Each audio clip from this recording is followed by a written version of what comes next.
Bob, you talked about needing players to step up and score beside Jawan. Talk about Aaron Harris and what he did in the second half and overtime. Aaron was terrific. We were going to run something else when we were down by 3, and Larry wanted to run what we ran, and he really, we didn't get him as open as we wanted to get him, but we got Spangler on him, and so he got him to drop his hands and made a hard shot. Made a hard shot. So, you know, I told him, I'm 60, man. They got to stop doing this. You know, when we're up, we got to make free throws and not throw it around. I could do this a little better when I was younger.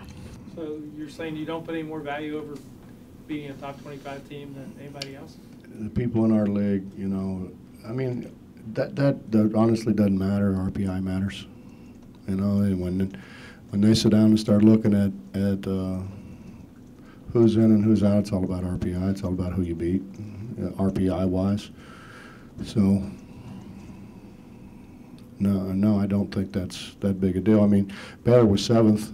I mean, should we run around and say, God, it's great we beat 7th-ranked team in the country? Because they were 7th. No, not really. It's about people's RPIs. And that's why we play who we play early on, so that we do have a good RPI. You know, the flip side of it is you got to win. You got to win enough of them. Coach, it seems like Aaron, like the last month, has been talking about little things. I'm just wondering if that is something he talks about in practice as well too. What? Little things like you know, just key plays that make up. I hope he talks to himself all night about not jumping up and not shooting it. You know, because I don't know how he got in that habit, but we need him to shoot the ball. We don't need him to try to make a pass to somebody who's not looking. So, Justin, they're good guys, man. They want to win. I mean, they're all that way. I mean, they all talk about it. They all talk about how we got to do a better job in this and that, and how. And we've lost games because we, you know, simple things. You know, we chased high over a screen, and so we lose to Gonzaga. You know, and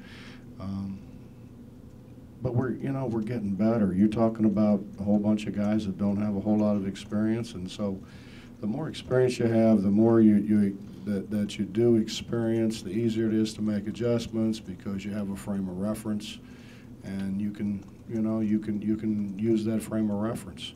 When you don't have a frame of reference, it's hard. You know, in high school, Devin Williams and Brandon Watkins, they stood in front of the rim. And that's good coaching. You know, they can't do that now. And we, you know, as hard as we work at, sometimes they revert back to what they've done their whole lives. And it's going to take time and repetition for them to be able to do what we're asking them to do. These two plays in Staten, coming back, grabbing the loose ball, they got popped away from Gary on the inbounds. Yeah, Gary's the king of turnover, returnover. You know,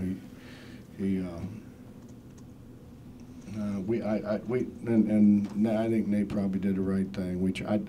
I tried to just get us a layup, you know, and get a 5-point lead. And I think Wani was open, and Nate just didn't want to chance it, which is fine, you know, which is fine. But I kind of want to do that, and he's the only guy that I know can outrun people for sure. So that's why we sent him. Otherwise, I'd had him come and get the ball.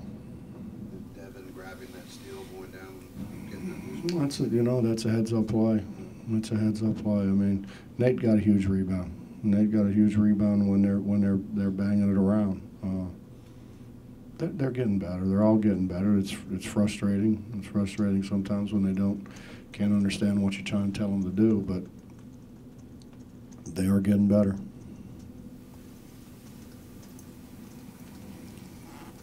Can you assess Brandon's progress defensively? I know there's missed assignments, things that are frustrating, but it seems like his timing, his ability to block shots, play on the line. Well, from the day they walked in till now, Brandon has far and away made the most progress of anybody on our basketball team. Far and away. I mean, it's not even close. I mean, I think if we were honest, you know, when he first got here, we're like, man, I don't know if this guy can make it.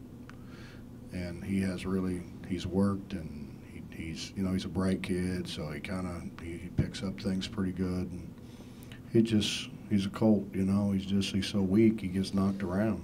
Spangler's a man, so you get knocked around a little bit and 2 years from now he'll be knocking people around. But he has made a tremendous amount of progress, more than anybody on our team.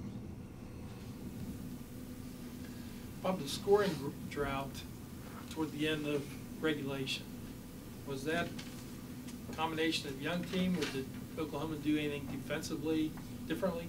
No. We honestly didn't want to shoot it as quick as we did, but how do you tell Aaron Harris don't shoot it when you're open? And he missed one. And then Jawan Staten misses a layup. How do you tell him don't drive it to the basket? And then Terry Anderson had a great look in the corner. It didn't go in. And then we had a penetrating pitch to Aaron in the corner, and he's wide open. So I don't think we took bad shots. We took them a little quicker than what probably I would have liked, but I'm not so sure Aaron would have got as good a look later in the clock. I'm not so sure Wani could have got it to the basket later in the clock. I don't want to tell them guys don't play. Not with that much time left in the game. It's unfortunate we didn't make any of them, but.